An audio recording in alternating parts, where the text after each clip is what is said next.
Windy, how we doing? We're going to play a little game with you. It's called Around the World with Windy. Only if the Eiffel Tower was behind you would things be fitting. Okay, so we're going to hit through a couple storylines here, and we start with the game of the night. The Warriors in Boston taking on the Celtics. Many wondering if Jason Tatum would go off in a revenge for Steve Kerr, giving him limited minutes during the Olympics. Kerr got his booze. Tatum had 32, but the Warriors were a lot to handle for the Jaylen Brownless Celtics. Buddy Hield, was this a statement game? Well, what do you think? I mean, it's just a statement. If we don't win this game, everybody's like, oh, they didn't play nobody, you know? So you got to come make a statement, right? And on the road, so, you know, that's how the basketball world talks. You know, they say we haven't played nobody yet, so we battle tested and got to see if it's real. All right, Wendy, how good are these Warriors? So they have this gauntlet that they're running right now. Boston last night, Cleveland, 9-0 Cleveland Cavs tomorrow night, and then they play in Oklahoma City. And they did have a little bit of a soft schedule, like Buddy Hield was saying. But you know what's ironic about this is Kerr is getting booed because of what happened in the Olympics.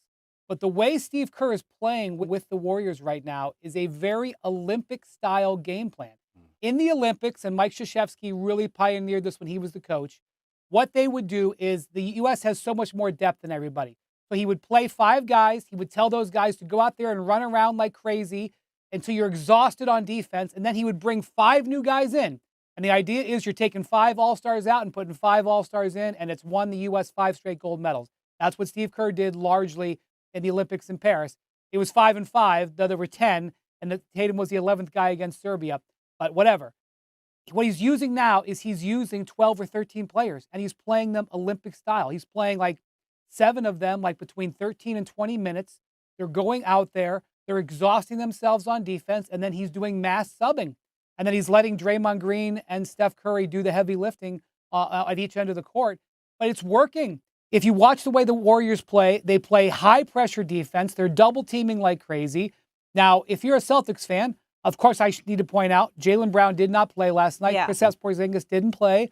And it's easier to double team when you're missing 2 dynamic players like that. But they're double teaming. The players get exhausted. Out comes two more come in.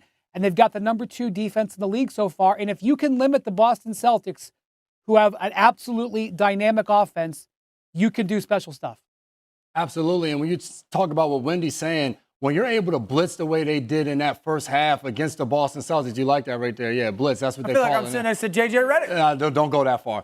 When you're able to do that and you have so many guys that can play, you can sub those guys out and move them around. And yes, the Celtics got going in the third quarter and just started knocking down threes. But I think the cool part about it is when you have experience like you have in a Steph Curry and you have in a Draymond Green, you got to get to the fourth quarter. Once you get to the fourth quarter and you get to winning time, you put the ball in those guys' hands and allow them to do their thing. But the fun thing for this team is when you talk about Kerr playing multiple guys, the only way you can do that is guys have to step up and make plays and earn those minutes. Guys like Jonathan Kuminga coming off the bench playing well. Guy like Buddy Hield you bring over there, and he's making the big 3 at the end of the game to secure it. Those are the moments and the players that are stepping up that allows him to play that rotation.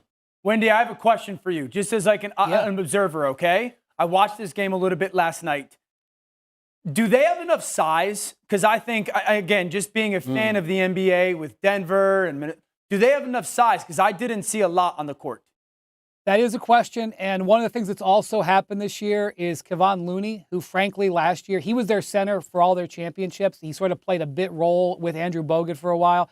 Looney, frankly, was just not good last year, and people were wondering, is Looney past his prime? Looney has been awesome. Looney had several big-time putbacks last night as well. So, yeah, I do think it's a concern on the whole, but if this Kevon Looney lasts, they might be able to triage it. Also going to say, now, they may not want to do anything with this roster because it's so good, but the Warriors are the biggest candidate in my mind to make a big trade. They tried to trade for LeBron James last trade